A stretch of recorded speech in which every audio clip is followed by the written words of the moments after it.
y aquí nos encontramos en un capítulo más de Conversando con Argenis David González. En esta oportunidad tengo el honor de conversar con el diputado y además de esto, maestro percusionista de la República Bolivariana de Venezuela, Noel Márquez.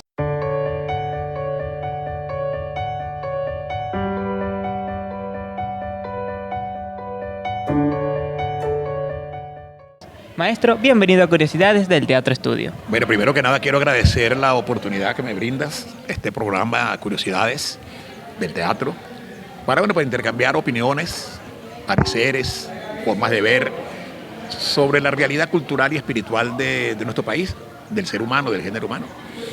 Y debo decir, que me parece muy importante comunicar ideas, comunicar experiencias de manera de aportar un grano de arena para la salud espiritual de nuestro pueblo. Así es. Primero que nada, maestro, ¿cómo comenzó usted en el ámbito artístico? Porque además de diputado ha sido un percusionista destacado dentro de todo el territorio caraqueño y además de eso es actual director del Grupo Madera, un grupo que marcó y muchos cultores y muchos artistas del país consideran el padre del tambor dentro de Caracas. Bueno, fíjate, yo soy un barloventeño, soy nacido proveniente de la población de Panaquire, y tuve la suerte, la dicha, la gracia divina de tener unos padres muy entusiastas, muy preocupados por esos valores de la identidad, del trabajo, del barloventeño y de la barloventeña, que su tránsito vital nos dieron valores y principios y preocupaciones sobre el ámbito de lo social, de lo político, de la espiritualidad. Nos trasladamos, mi familia se traslada de Panaquire, del municipio Acevedo, hacia la ciudad de Caracas, comenzando sus vidas como pareja, ¿no? Y entonces, viví en Caracas, y en esa Caracas revolucionaria, ¿me entiendes? Confrontada con la posibilidad que tenían los migrantes del campo a la ciudad de buscar nuevas formas de vida, de tener respuestas a sus vidas. Y entonces, siempre me vi involucrado a la reflexión social por la familia, a la reflexión. Mi padre fue un gran dirigente de la resistencia en contra de la dictadura de Pérez Jiménez. Imagínese. Entonces, de esa vena revolucionaria, de esa vena democrática, proviene mi formación. Luego de eso, mi época de estudiante, en los liceos de bachillerato, me llevaron a la lucha política directamente. Estamos hablando del año 1963, ¿no? Un poco lejos de la distancia del tiempo. Pero me he formado dentro de la idea de la acción cultural y de la acción política cultural. Esa lucha política cultural me ha llevado a diversos escenarios de reafirmación de las ideas, ¿no? De haber tenido la gracia de tener la visión de ser una expresión de nuestro pueblo, estudiar a nuestro pueblo. Y en el estudiar de nuestro pueblo, la condición de la afrovenezolanidad. Yo me considero me identifico con las luchas del pueblo afrovenezolano que busca sus espacios para su reivindicación como seres humanos. Tenemos que señalar que en ese proceso de esclavización que conformó al pueblo afrovenezolano, hay una profunda huella, ¿no?, de injusticia, ¿no?, que fue el robo, el rapto, el traslado forzado desde la madre África, hacia todo lo que hoy es el Caribe y más allá. En todo caso, me formé en esa visión, ¿no? Y he dedicado una buena parte de mis 76 años de vida a luchar por esos valores, a luchar por esos principios y hacerlos realidad desde el punto de vista orgánico. ¿Cómo se inició dentro del ámbito cultural? Ya que nos comentó sobre su formación política y cómo llegó usted a Caracas. Pero quiero saber cómo se convirtió incluso al actual director del reconocido Grupo Madera, que es, como dije anteriormente, uno de los grupos más importantes dentro de la música popular ancestral afrovenezolana. Sí. Es que era una situación llevó a la otra, ¿no? Claro. Es decir, las migraciones del campo a la ciudad, nuestros padres no dejaban sus tambores allá. O sea, por supuesto. Nuestros padres trasladaban... Barloventeño al fin. Claro, trasladaban toda su experiencia y toda su vitalidad, claro, toda su forma de ver, y la transmitieron de generación en generación a nosotros como hijos. Y llego al Grupo Folclórico Experimental Madera, producto de la situación de tragedia que ocurrió el 15 de agosto de 1980, donde perdieron la vida 11 de nuestros compañeros. Luego, en ese entonces, existía el Frente Nacional de la Cultura Popular, que era una instancia organizada donde diversas agrupaciones formábamos parte de esa entidad. Y yo también estuve en un grupo llamado Jairo, Jóvenes Haciendo Arte y Rompiendo Obstáculos. Igual que hubo una gran explosión, diría yo, de jóvenes en ese entonces, de cultores en ese entonces, que nos planteábamos el tema de la identidad, pues nos planteábamos el tema de los valores identitarios que nos identificaban como pueblo. Se creó el Frente Nacional de la Cultura Popular. Hubo en ese entonces también el Congreso Cultural de Cabimas, es decir, había toda una efervescencia de nuestro pueblo buscando el tema de las raíces, buscando el tema y la forma de expresar cómo se expresaba la venezolanidad desde el punto de vista de la cultura, de la espiritualidad. Y en ese sentido, bueno, la vena percutiva, la vena de los tambores, la vena de la musicalidad, de la poesía, del teatro, formaban parte fundamental dentro de esa necesidad que tenía nuestro pueblo de dar respuesta a esos valores de la identidad. Tenemos que recordar pues, que hace 45, 50 años no teníamos una forma de gobierno como la que tenemos en este momento. Teníamos era sencillamente una estructura de gobierno heredada de la simpatria, por decirlo de alguna manera, de un neocolonialismo, de una visión no hacia lo endógeno del país, sino que la economía giraba en torno a lo que era la exportación petrolera, fundamentalmente para los valores de Estados Unidos. Claro que sí. Entonces ahí se generó una contradicción, nación venezolana y intereses foráneos. Eso llevó a muchos jóvenes a tomar las armas inclusive, grupos de diversa naturaleza que hicieron de su vida una causa por la libertad y por la formación de una nueva patria, de una nueva concepción política. ¿Por qué? Porque en esas migraciones del campo a la ciudad, nuestro pueblo tenía solamente eran los escenarios del barrio, los escenarios del gueto o de la favela, como lo querramos llamar.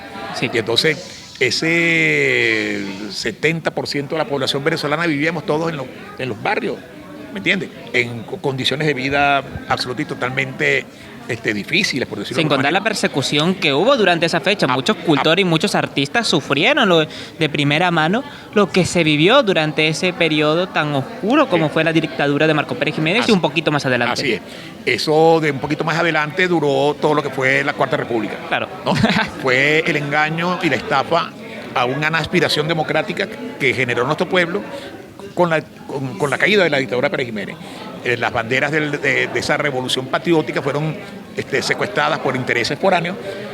Apareció allí la muerte de Fabricio Ojeda. Bueno, un clima político bien complejo. Sí. Pero en todo caso, esa Cuarta República se entroniza sobre las bases del entreguismo, sobre las bases del no reconocimiento a la condición bolivariana, por decirlo de alguna manera. Y entonces, un 4 de febrero, tenemos que señalar que ese escenario ocurrió lo que llamamos el sacudón, claro. El 27 de febrero de 1989, bueno, donde el barrio, el pueblo fue criminalmente pues, agredido. Eso catalizó las ideas de un grupo de oficiales jóvenes que luego de eso se convirtieron en el movimiento bolivariano revolucionario 200, claro. Bajo el liderazgo del comandante eterno Hugo Rafael Chávez Frías. Y entonces, bueno, esa revuelta que ocurrió pues, el 4 de febrero de 1992 le abrió espacios a una necesidad histórica que era la de la reivindicación del pueblo, los valores del pueblo como un valor superlativo mucho más allá de los intereses económicos que hasta ese entonces era lo que privaba. Claro. Y ahí, bueno, también nace todo un movimiento cultural masivo con la crítica social que hubo para aquel entonces. Y el Grupo Madera se consideraba uno de los principales grupos por la crítica social que hubo dentro de sus canciones, como muchos cultores y artistas. Sí, ciertamente la crítica social y la reflexión social. Claro. Se creó todo un gran movimiento. Yo diría, pues, que señalo con toda responsabilidad que uno de sus grandes líderes fue Ali Primera. Ali Primera pudo recoger, pudo identificar que a través del canto y de la actitud combatiente de la canción necesaria podía poner su grano de arena para lograr y generar un cambio social, un cambio político. Claro, y hoy aquí en Venezuela se conoce como canción necesaria, en el extranjero se conoce como soft power, que es lo que se consideraría como la principal canción que se amerita para construir una sociedad. Volviendo al tema cultural, maestro, además que todo el tambor nació en un proceso de revolución de esclavitud. Un proceso que comenzó desde el periodo de 1524, que llegan los primeros esclavizados aquí a las tierras americanas, pero donde comienza la historia de los esclavos venezolanos. Sí, yo tengo en eso una posición muy, muy vertical, ¿no? Ajá, de alguna manera. Yo parto de mi reflexión que en el barco de los esclavizados nunca hubo un tambor. Por supuesto que no.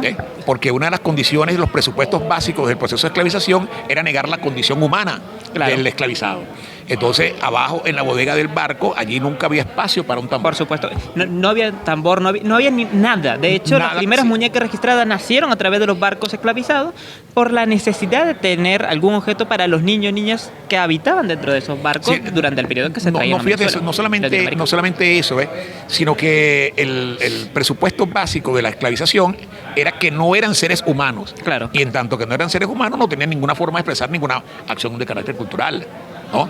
Entonces, esos hombres atados, esclavizados, fueron vendidos de puerto en puerto. Y yo tengo una tesis con relación a la cultura de los puertos. Tú puedes ver, por ejemplo, Puerto La Cruz, Puerto Carenero, Puerto La Guaira, Puerto Cabello, Puerto Cartagena, Puerto Rico, Puerto La Habana, Puerto Veracruz. En todo eso, tanto en el Caribe continental como en el Caribe insular, ahí fue la gran negociación y la venta de los hombres esclavizados. Entonces ahí se generó toda una simbiosis, una resignificación, y el tambor cuando logra aparecer a través del Cumbe, del Quilombo y del Palenque, que fueron los tres grandes escenarios de la liberación, de la libertad del esclavizado, entonces ahí el tambor se convierte en una forma para resignificar y reconceptualizar su condición humana. ¿Me entiendes? Claro, pero cuando llegan los primeros esclavizados, eso es una condición histórica muy curiosa, ¿no? Porque historiadores están de acuerdo y no están de acuerdo con esta teoría. Sin embargo, la principal historia, ¿no?, del tambor en Venezuela es que tan pronto llegan los esclavizados, luego de un tiempo comienzan a adaptarse en la tierra y los mismos amos le dan permiso de tocar el tambor hasta cierto punto. No, pero fíjate, yo entiendo pues la reflexión que estás realizando, pero acuérdate que hubo la fuga, ¿no? Claro, la primera fuga de... La fuga. Claro. El esclavizado, cuando llega, busca la manera de fugarse. Claro, por supuesto. ¿Me entiendes? No digo todos, pero algunos. Entonces, lo más sensato para el esclavizado huir era estar en la dirección contraria al mar. Claro. Entonces, con el que se podía más o menos tener alguna forma de fugarse, se fugaban a la montaña.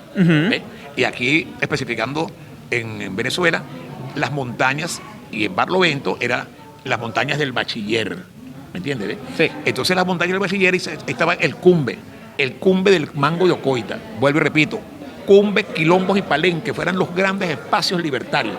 Entonces, esos espacios libertarios generaron una contracultura, la cultura de la rebeldía, la cultura de la búsqueda de libertad. Ahora, no todo el mundo optó por el Cumbe. Claro. Y entonces, los que finalmente, acuérdate que cuando los hacendados compraban a los esclavizados, lo compraban no era para matarlo, era para que trabajaran. Por supuesto, claro. Eso era una inversión.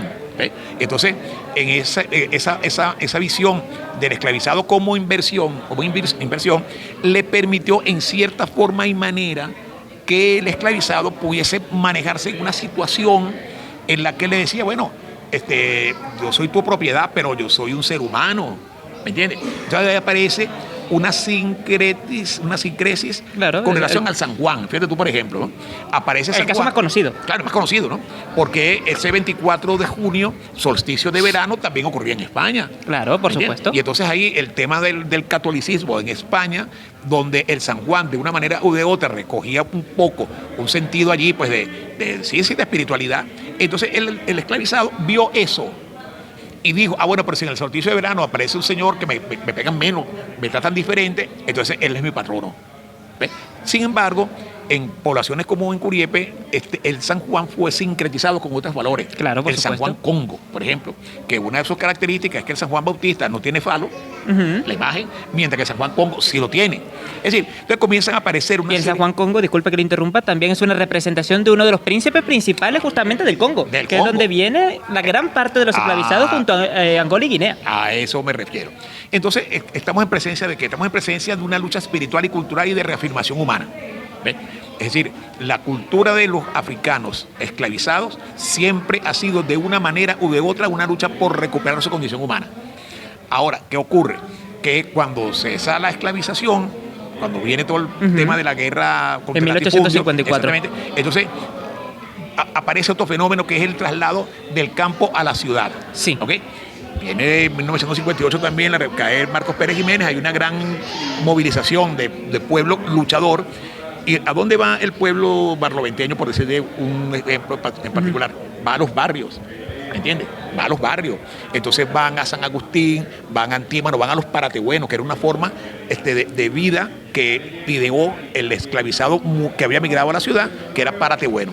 Entonces, en todo caso, yo puedo sintetizar en esta conversación que ha sido una lucha eterna, ¿me entiendes? Nosotros estamos en este momento en una lucha eterna por la reivindicación y por el respeto a los derechos humanos.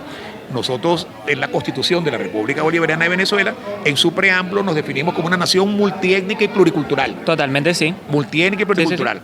Sí. Sin embargo, por razones que es muy largo en este momento exponerlo en esta entrevista, los pueblos afro no estamos presentes en la Constitución.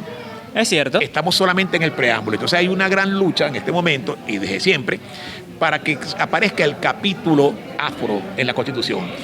O sea, se está planteando, por así llamarlo, dentro de la población afrodescendiente venezolana, de una reforma constitucional. Ciertamente.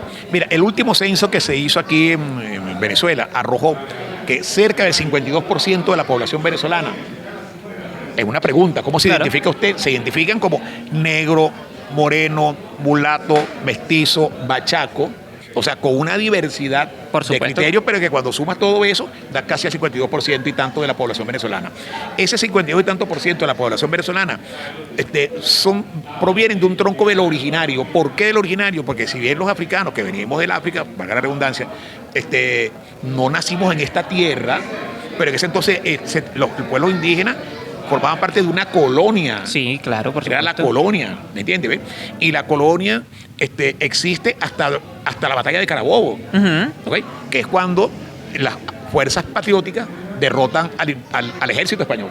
Dentro del territorio venezolano. Dentro del territorio venezolano. Y entonces ahí ocurre un hecho heroico que es la muerte de Negro Primero. Sí. ¿Me entiendes? Entonces Negro Primero muere allí, puso su sangre, ahí se derrota el ejército español y se crea la república. Entonces el pueblo afro, que participó en la batalla de Carabobo, también forman parte de la población originaria de la república. Sin contar toda la lucha que tuvo, por ejemplo, José Leonardo Chirino, uno de los principales luchadores de la lucha por la liberación de los esclavos antes de Zamora. Claro, pero como estamos hablando de tiempos históricos, 24 de junio. El 24 de junio. El 24 de junio, la sangre que derramó el pueblo afro en batalla de Carabobo y en otras batallas, es el reconocimiento que formamos parte de una república originaria que estaba en ciernes, estaba naciendo. Esto forma parte de un gran debate en este momento. Claro, por supuesto. Entonces, en el año, aquí hubo un proceso de reforma constitucional donde hubo un capítulo dedicado específicamente a tratar ese tema, solo que no ganamos la reforma en ese momento. Y Chávez dijo entonces, el comandante eterno dijo, hubo una diferencia de 10.000, 15.000 votos, entonces Chávez dijo, por ahora no logramos la reforma, pero más adelante lo vamos a obtener. Entonces, en la agenda política del pueblo afro está presente como tema fundamental la incorporación y el reconocimiento a la condición originaria de la República Bolivariana de Venezuela del pueblo afrovenezolano. Claro que sí. Entonces, nosotros en este momento, como movimiento político-cultural organizado y espiritual organizado, estamos en esa posición. ¿Ve? Todo lo que permita que el reconocimiento a la población afro-venezolana como concepto y población originaria de la República Bolivariana de Venezuela es nuestra consigna. De tal manera que nosotros desde la Asamblea Nacional, que estamos en este momento un conjunto de diputados, estamos haciendo todo lo que debamos hacer con la finalidad de que en la institucionalidad, no por ambiciones burocráticas, sino por un derecho humano, ¿ve? Un derecho humano. Y ese derecho humano toca nada más y nada menos que casi el 52% de la población venezolana. De hecho, entrando ahora en el tema institucional, como está en el caso de la Asamblea Nacional, en el cual usted pertenece, también quiero aprovechar y mandarle un saludo al diputado Cristóbal Jiménez, gran amigo de la casa, que es el actual presidente de esta comisión. Ahorita se están discutiendo una serie de leyes, entre ellas la ley de danza y la ley de salvaguarda del patrimonio. Siempre. Quiero que usted me detalle un poco sobre qué constituye estas leyes y un poco sobre cuáles son los artículos, ya que, por ejemplo, en Venezuela tenemos ciertas leyes culturales, entre la Ley Orgánica de Cultura, la Ley Orgánica de la Salvaguarda del Patrimonio Cultural Inmaterial, entre muchísimas otras, incluso la ley que salvaguarda el cultor y cultura, que siempre es algo que es importante recalcar. Sí. Mira, el debate parlamentario, como podemos entender, tiene unos procesos. Claro, por supuesto. Tiempo, ¿no? Tiempo de consultas, tiempo de debate, tiempo de de elaboración con los aportes que cada uno de los actores involucrados tiene. Entonces genera un tiempo. Claro, ¿no? por supuesto. Y luego de eso, los tiempos políticos, ¿no? No es lo mismo. Estos proyectos de ley estaban mucho antes del 3 de enero. Sí, por ¿no? supuesto, claro. Pero cuando ocurre el 3 de enero, hay un cambio en la situación política del país, entonces hay una nueva visión sobre esas leyes. Cómo esas leyes, que son tan importantes, la ley de patrimonio, la ley de danza, entre otras, desde el punto de vista de la Comisión de Cultura, cómo esas leyes deben fortalecer el tema de la identidad. Mira, en este momento estamos nosotros un tema de la guerra cognitiva. Sí, claro. La guerra cognitiva es el formato en que los sectores del poder internacional, transnacional, han diseñado con la finalidad de minimizar, de reducir a su más mínima expresión los valores identitarios de la comunidad. Y de esa manera, a través de sistemas sofisticados de comunicación, bueno, la amnesia, la memoria, el acatamiento, etcétera, etcétera. Entonces, esas dos leyes que estamos señalando en este momento, la ley de danza, que también es una ley patrimonial, claro, porque no es que bailamos porque queremos bailar, sino que la expresión del cuerpo, del movimiento, que corresponde a una forma de ser, del ser del venezolano, es absoluta y totalmente necesaria. Claro, disculpe que lo interrumpa, tengo una duda sobre esa ley, ¿no? Que me llegó en el momento, que es si la ley de danza comprende los diversos tipos, ¿no? Por ejemplo, porque está la danza, el baile, entre los otros géneros, porque la danza y el baile son cosas totalmente distintas, pero que a la vez van entrelazadas dentro de la identidad popular del pueblo. Fíjate, yo te voy a hacer una confesión en este momento. Ajá, muy personal, ¿no? Ajá, ¿me entiendes? claro que sí. Si bien es cierto que se llama la ley de danza, yo creo que hay que mover un poco el concepto de la danza. Sí. Yo soy de esa opinión. Lo he conversado con Cristóbal Jiménez. Porque la danza, desde el punto de vista técnico, obedece a unos parámetros y a unas concepciones que van más hacia la danza contemporánea. Por supuesto, claro. La danza es un estilo del baile. ¿Me entiendes? Claro, podemos aceptar y convenir que la danza también es el baile, es decir, como la verdad, claro, verdad es para el orgullo. Pero el concepto de la ley de danza no puntualiza. Es más contemporáneo, Es más más moderno e incluso es un Sí. término no acuñado dentro de Venezuela. Totalmente Porque nosotros somos baile, el joropo es baile, el tambor es baile, Totalmente, no danza. totalmente de acuerdo contigo. Mira, hoy cuando, por ejemplo, en San Agustín hubo un gran maestro de la danza, que es el maestro Carlos Horta. Por supuesto. Por supuesto, ¿no?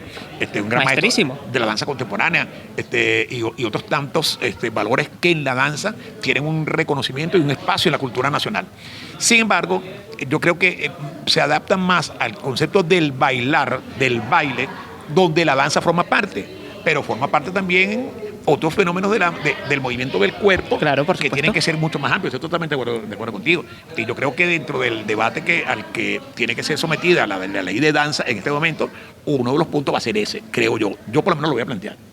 Sería excelente porque hay leyes, por ejemplo, la ley de cultura, en donde hay terminología en que no está todo clara. Por ejemplo, el término cultor, que es algo que yo conversé con el maestro Cristóbal Jiménez en entrevista, que era si el término cultor es aquel que rinde culto a una entidad dentro de una manifestación, ¿por qué la ley de cultura lo plasma como cualquier miembro o persona que realice un acto artístico o cultural? Ya que si lo ponemos de este modo, cualquier escultor, cuando en realidad el término cultor proviene de eso, del culto y la devoción. Sí.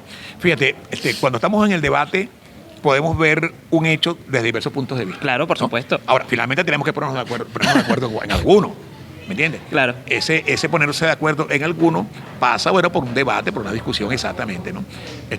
Yo tengo la plena seguridad que en el desarrollo del debate, de los debates, vamos a encontrar el término apropiado que se ajuste a cada una de las expresiones de la espiritualidad. Y fíjate tú, me cuesta decir cultura, ¿ves? Pero hay una convención que es cultura. Nosotros decimos cultura popular, por ejemplo, ¿no? Y eso es un tema que está acuñado, pues, que ha sido macerado, que ha sido estudiado. Entonces, un poco, como decía Teodoro Adorno, nosotros tenemos que ir haciendo las convenciones del lenguaje. Ahora, las convenciones del lenguaje debemos profundizarlas en la actitud que ese lenguaje va a generar. Claro, por ejemplo, entiendo. Si a mí me dicen cultura popular, yo no me voy a poner bravo porque me digan cultura. Claro, por supuesto que no. Voy a aplaudir. Y yo creo que de esa manera nosotros en el proceso vamos a ir encontrando, ¿ves?, cada vez mayores precisiones en cuanto a lo que nosotros creemos y en lo que nosotros queremos. Creer y querer. Y yo creo que, en definitiva, el país en este momento reclama y requiere de todo, no solamente de la Asamblea Nacional, sino un debate de todo nacional. ¿Qué es ser venezolano? Incluso puedo decir qué es ser humano. Por ejemplo, en este momento con el tema de la inteligencia artificial, Claro. se ha puesto en cuestionamiento lo que es ser humano. Por Es decir, supuesto, de o lo- hecho, o lo que puede hacer un ser humano. Claro, de hecho hay un análisis, ¿no? De una encuesta, mejor dicho, en el cual señala que un 38%, casi 40% de las decisiones que se toman constantemente están integrados o hay un factor de inteligencia artificial dentro Ahora, del pero tema. la inteligencia artificial la crearon los humanos. Claro. Y de alguna Y es manera una u otra, herramienta. es una herramienta y es una forma de una cultura. Claro, también. por Es decir, supuesto. yo creo que el ser humano, los seres humanos, nosotros como seres humanos siempre vamos a estar en un permanente debate, una permanente búsqueda, porque el trabajo de investigación lleva al trabajo de creación y el trabajo de creación es para satisfacer necesidades. Entonces la necesidad, por ejemplo, no de clasificar el lenguaje, pero es que el lenguaje es importante para comunicarnos. Por supuesto que sí. ¿Me entiendes? Es importante. El lenguaje es la base. Porque es la base del intercambio. Yo en realidad creo que en el debate, que en la conformación de los criterios vamos siempre a llegar a algunos acuerdos. Quizás no va a ser, digamos, el acuerdo entre todos, pero siempre vamos a tener que contar con lo mayoritario, ¿me entiendes? Las convenciones entre los seres humanos tienen dos formas de darse. Uno es el decreto, cuando dice esto es de esta manera, y Claro. otro es el uso y costumbre, que va generando una forma de ser y de hacer las cosas. Entonces, por ejemplo, en el ámbito de la cultura, y específico en el ámbito de la cultura popular, se refiere todo aquello que sea expresión de un grupo etario humano que tiene una forma de ser, de pensar y de estar. Totalmente. ¿Bien? Entonces, cuando hablamos del tema pueblo, entonces estamos introduciendo otra categoría. ¿Qué es el pueblo? Bueno, el pueblo es esa aspiración, ¿ves? De esa forma de ser que nos puede caracterizar el pueblo venezolano. Claro. La colectividad. ¿Sí? Pero entonces podemos decir, pero el pueblo afro-venezolano. ¿Me entiendes? Claro. Comenzamos a tener como que categorizaciones, vamos a decir así. El pueblo, subramas. el pueblo latinoamericano. Pero Claro. entonces hay colombianos, hay hondureños, hay tal.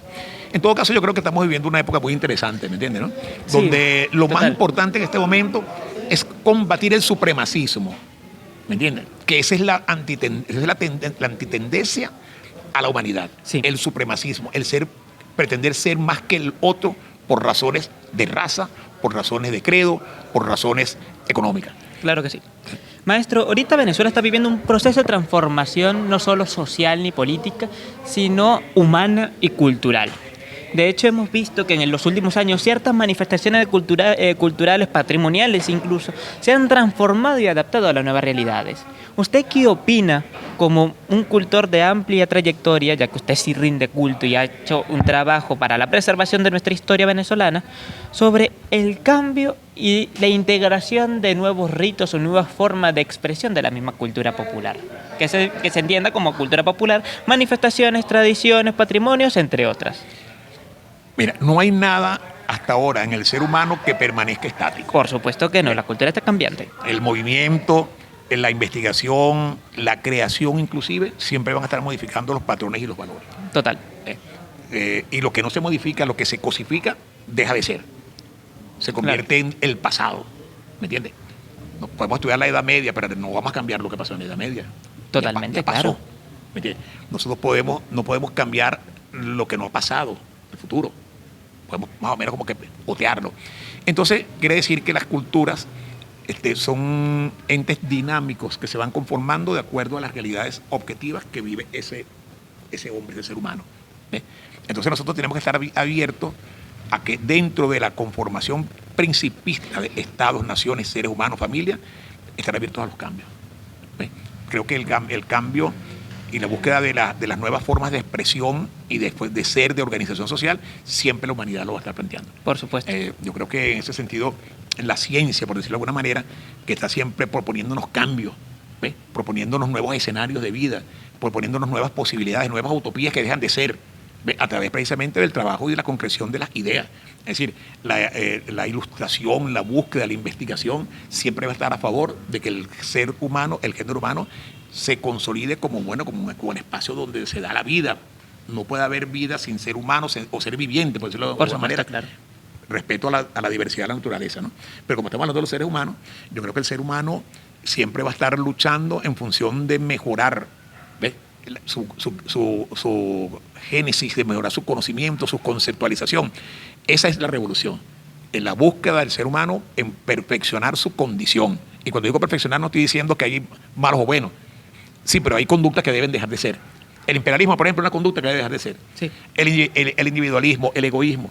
Nosotros tenemos que marchar hacia una sociedad planetaria donde el concepto del humanismo sea el que prele en la relación entre los seres humanos. Hombres y mujeres, colores, razas, etcétera, etcétera, deben pasar, y perdóname la utopía, ¿no? No se preocupe. A los nuevos escenarios de humanidad. Por supuesto. Hago esta pregunta, ¿no? Porque ahorita se está viviendo un debate nacional sobre, por ejemplo, hoy vivimos cierta parte de ello, que es, por ejemplo, los círculos de tambores que se están realizando en el territorio. Y vi cierta inquietud por los cultores de trascendencia sobre la preservación del arte, mejor dicho, sobre la preservación de sus tradiciones, de su religión en sí. Bueno, entonces, tuviste mi intervención, ¿no? Claro que sí, por supuesto. Y por eso mismo hago la pregunta, ya que usted es uno de los principales defensores, por lo que se vio en el conversatorio, de una transformación cultural. Y pienso que Venezuela necesita ese cambio. Muchas manifestaciones se han adaptado. Por ejemplo, el San Pedro hace menos de una década, 2 décadas atrás, no aceptaba mujeres a bailar la manifestación. Y aunque no permitan ponerse la vestimenta típica del San Pedro, sí se están integrando. El San Juan no lo permitía, ahora se están integrando. Las mujeres ahora se están integrando a las borriquitas, entre otras manifestaciones. O sea, hay un cambio real dentro de la cultura. Entonces, hago esta acotación y hago otra vez esta pregunta para seguir fortaleciendo ese pensamiento. Mira, joven ha de ser quien lo quiera hacer por su propia voluntad. Claro. Si en el corazón vibra la ilusión, nunca llegará al final. Para que no llegue el final, ¿me entiendes? Es necesario que la juventud esté. Oh juventud, divino tesoro, oh eterno tesoro juventud.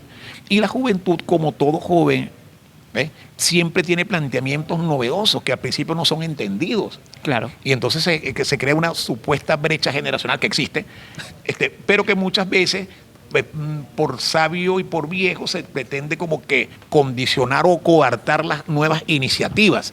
Sí. Y en ese sentido, yo ahí lo que expresé es que los jóvenes tienen el legítimo derecho de establecer sus propios parámetros, Claro. en su condición etaria, en su condición de búsqueda de una forma en que ellos puedan comunicarse y estar gregariamente de acuerdo en unas formas de parecer.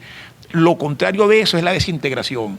Lo contrario de eso, si tú no generas, si la sociedad no genera espacios espacios de encuentro, entonces el tamboreteo que sea en este momento un espacio de encuentro de la juventud, eso yo lo aplaudo.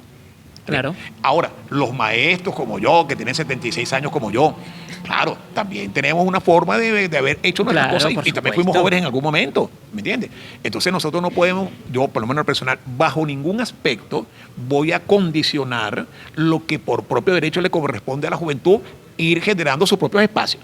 Por supuesto. Por el contrario, hay que acompañarlo. Nosotros tenemos un proyecto que se llama La Ruta del Tambor. Sí, y fabricamos, lo he escuchado. Y fabricamos los petrotambores, ¿me entiendes?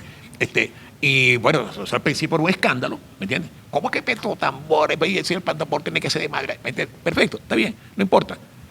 Desde la diferencia busquemos las coincidencias. Por supuesto. ¿Me entiendes? Ahora, mira, en el grupo Madera, quien dirige el Madera en este momento, quienes están en el Madera, comenzaron en el Maderita. Claro, sí. A los 4 años de edad. Y hoy son los que dirigen musicalmente y bailan en el Madera. ¿Qué te quiero decir con esto?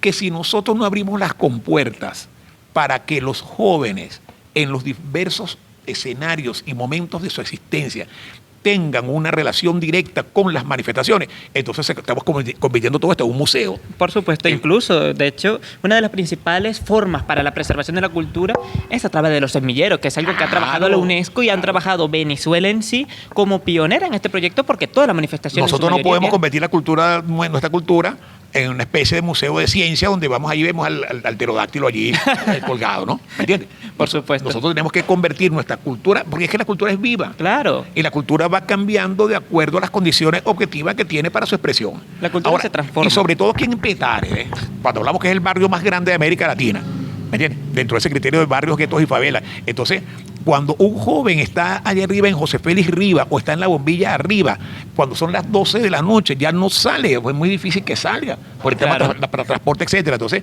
esos son jóvenes que de una manera u de otra tienen que encontrar una forma para ellos integrarse, reconocerse y compartir, ¿me entiendes? Ahora, quien no haya vivido en un barrio muchas veces dice, pero ¿por qué no bajan? No.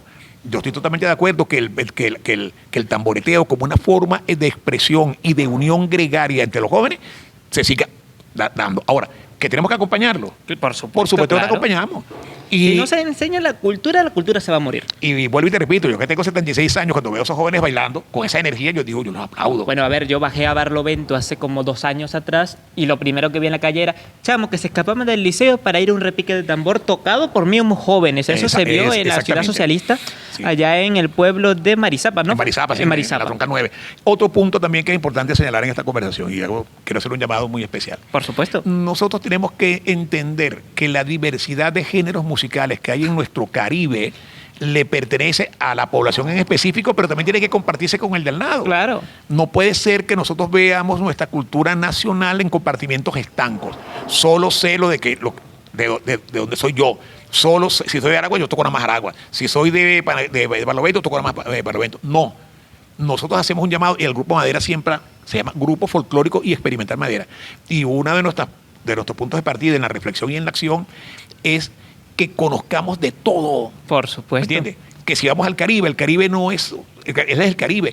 Calipso, reggae, salsa, merengue, cumbia. ¿Me entiendes? Es decir, entonces nosotros tenemos que tener siempre la posición, y es la recomendación que nosotros hacemos desde el Grupo Madera. La investigación, la búsqueda y la acción. Por supuesto. ¿Me entiendes? No como un investigador, tú sabes, acartonado, ¿no? Claro. Sino como un investigador que pone en práctica, que experimenta, que genera fusiones, además. ¿Me entiendes? Que suma de aquí y de allá, porque finalmente el punto de partida, el tronco común, es el componente afro, claro, por una parte, la indianidad por otra parte, y los aportes que claro, como género humano también España hizo. Además que nuestra cultura siempre ha sido es pluricultural y multicultural. Multicultural. Es una fusión de varias culturas. Así Entonces, impedir que nuestra cultura se mezcle, y no con otra cultura, sino entre ella misma, es cometer un pecado. De hecho, por eso está el experimental en Madera, tengo entendido, así para es, la formación y la creación de nuevos géneros a través de los mismos. Incluso hay proyectos a nivel nacional, por ejemplo, el del maestro Gilberto Simosa, que combina, creo que percusión y música tradicional venezolana con otros temas como el jazz, el blues, entre otros. Y se ha hecho un proceso y un trabajo de investigación previo respetando nuestra tradición. Sí, no, yo en definitiva hablo también de género humano. Por supuesto. Género humano en toda su diversidad, pues, ¿no? Género humano en el tambor, género humano en las armonías, género humano en el diseño y en la creación, ¿me entiendes? Yo fui muy amigo del doctor José Antonio Abreu y con él hicimos muchos trabajos conjuntos, etcétera. Y llegábamos siempre a esa conclusión. Él, recuerdo en una oportunidad que invitó a Eddie Palmieri a una jornada que se dio allí pues en el Centro de Acción Social para la Música, y había una coincidencia total. Es decir, la creación musical no puede tener barreras ni compartimientos estancos. Claro. Siempre va a llegar un momento en que la música, la musa, se va a encontrar y va a generar nuevos espacios de creación para disfrute de que lo está oyendo, para disfrute de un país que se ve reconocido en una gran diversidad. Totalmente. Es decir, yo también reconozco, bueno, que hay alguna gente que no lo ve de esa manera, ¿no? Yo lo respeto. Me parece también que tienen razón en pensar como piensan. Sin embargo, yo hago un llamado a que nosotros como venezolanos, como cultores, tengamos una visión siempre de gran amplitud, que compartamos siempre la posibilidad de la unión, de la fusión, del encuentro, que finalmente es lo que se trata. El encuentro de la forma espiritual del género humano, del ser humano, de la humanidad que deben que encontrarse. Basta ya de tantas diferencias, basta ya de compartimentos estancos, basta ya de los espacios esos fronterizos acartonados, sino que vayamos a un hombre universal que nos toca compartir la paz y la vida en un lugar llamado planeta Tierra. Claro que sí, mientras se respete la manifestación tradicional y el legado ancestral que nos dejaron los maestros del pasado, Venezuela puede seguir transformándose constantemente. De hecho, usted comentó algo muy interesante, que es ahorita sobre el rescate la preservación de la cultura y sobre el compartir, ¿no?, la cultura de todas nuestras regiones entre nosotros. Pero ahorita se está viendo una situación bastante importante dentro del territorio nacional. Y es algo que yo suelo recalcar mucho, ¿no?, que es la falta de los medios de comunicación sobre mostrar nuestra cultura, ¿no? No me gusta decir el término, ¿no? Pero es la verdad. O sea, por ejemplo, en la radio muy pocas veces se escucha un joropo llanero, un joropo tullero, la música popular. En la televisión no se ven películas venezolanas. O sea, el venezolano no se le ha permitido en los últimos años, y me atrevería a decir que incluso más para atrás, ver su propia cultura, y la juventud necesita ver su propia cultura porque a un venezolano le gusta un tambor, le gusta un culo de puya, le gusta un joropo llanero, un joropo central, un joropo merideño, etcétera.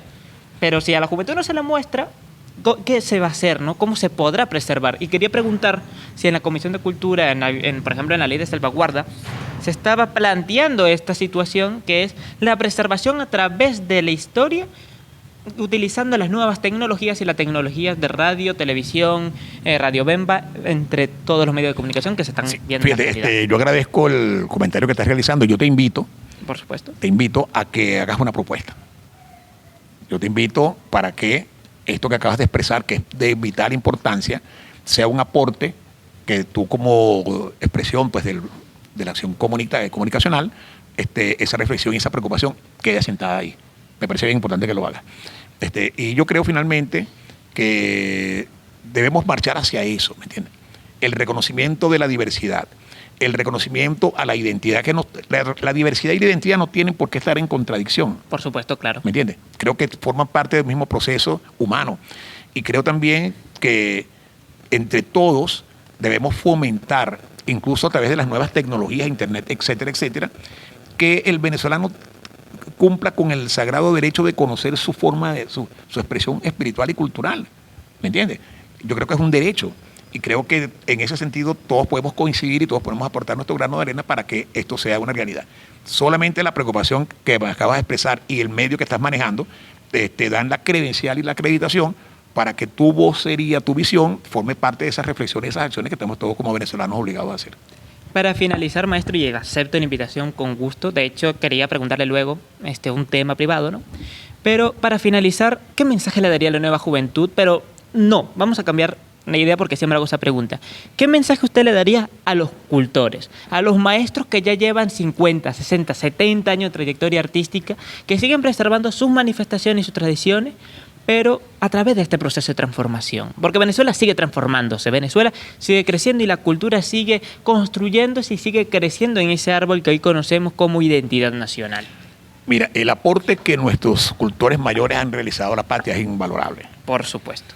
Es una vida dedicada pues, al canto, a la reflexión, al baile, a la diversidad cultural. Tienen garantizado su pase a la historia. Tienen garantizado el respeto por sus aportes, por su dedicación, por su búsqueda, por su concreción de sueños hechos realidades. Con esa autoridad moral que reconozco en los cultores, que generacionalmente tienen ya pues, una edad de servicios a la patria, esa misma fuerza, abrir los espacios a las generaciones que vienen, tenderles la mano, aceptando que las modificaciones, los cambios, las nuevas propuestas que los jóvenes puedan hacer forman parte de ese continuum de los valores culturales de un país. Igualmente, esos que hoy tenemos 76, 75 años, también introdujimos cambios. Es decir, nosotros no tenemos por qué atrincherarnos en que como lo hicimos nosotros es que es así, sino no es. Por el contrario, con todo el respeto a esos aportes, precisamente esos padres de la cultura tienen que abrir espacios, tienen que convocar a los procesos de investigación, creación y acción. No tenemos por qué asombrarnos porque el aporte de un joven con las realidades en este momento, de esta modernidad, por decirlo de alguna manera, modifique tal o cual punto, no que lo modifique, sino que haga aportes. Es decir, nosotros tenemos que garantizar que las nuevas generaciones, al lado de tener el respeto y la observación a lo actuado, también tengan la vitalidad y la energía para crear para las nuevas generaciones que también van a existir al lado de lo que es la vida misma.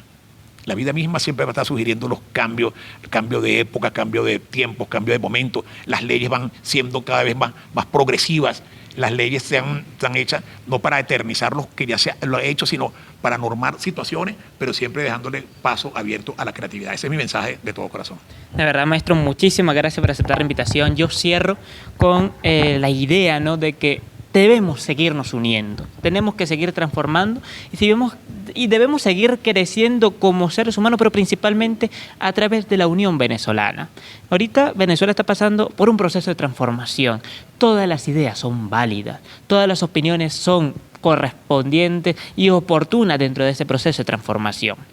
Debemos seguir revolucionando el país, para seguir construyendo la mejor Venezuela que todos soñamos, especialmente nosotros la juventud.